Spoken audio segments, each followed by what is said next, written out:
हमारे देश में कई ऐसी नदियां हैं जिन्हें पवित्र माना जाता है।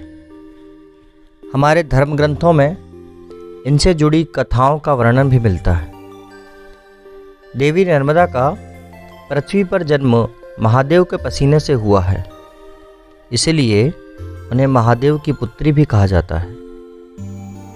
माँ नर्मदा को चिरकुमारी भी कहा जाता है। आइए जानते हैं माँ नर्मदा को चिरकुमारी क्यों कहा जाता है। उससे पहले यदि आप चैनल पर नए हैं तो चैनल को सब्सक्राइब कर लीजिए और वीडियो को लाइक कीजिए। पौराणिक कथाओं के अनुसार नर्मदा को राजा मैकल की पुत्री माना जाता है। नर्मदा को रेवा के नाम से भी जाना जाता है।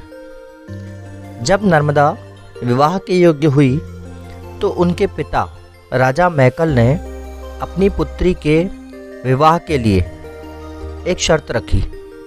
शर्त यह थी कि जो भी राजकुमार गुलबकावली का फूल लेकर आएगा और राजा को देगा, राजा उसी से ही अपनी पुत्री का विवाह करेंगे।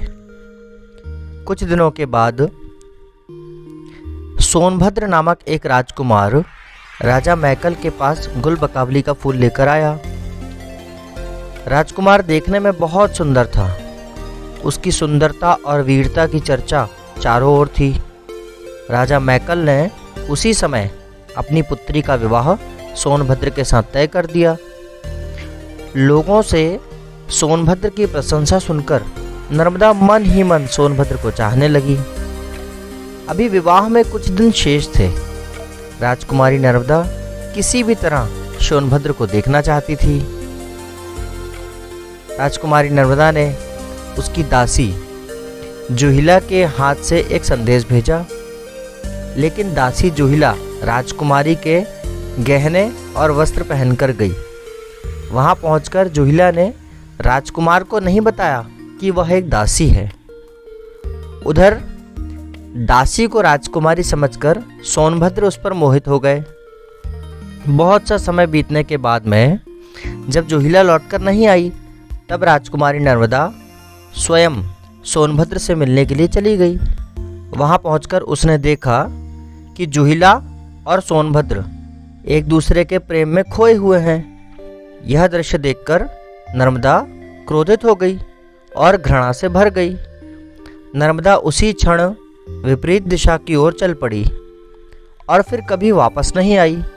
ऐसा माना जाता है कि प्रेम में मिले इस धोखे के कारण नर्मदा बंगाल की खाड़ी के बदले अरब सागर में जाके मिलती है। नर्मदा ने उसी समय प्रतिज्ञा की कि वे कभी विवाह नहीं करेंगी और हमेशा कुंवारी रहेंगी।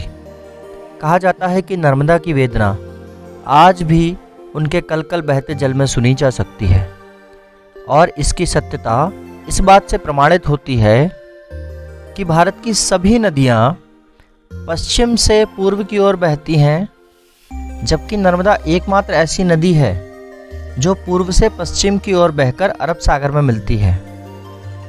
उम्मीद है दोस्तों नर्मदा की ये कहानी आपको पसंद आई होगी। इसी प्रकार की और कहानियाँ और आध्यात्मिक स्तोत्र मंत्र आदि सुनने के लिए हमारे चैनल से जुड़े रहें। नमामि देवी नर्मदे।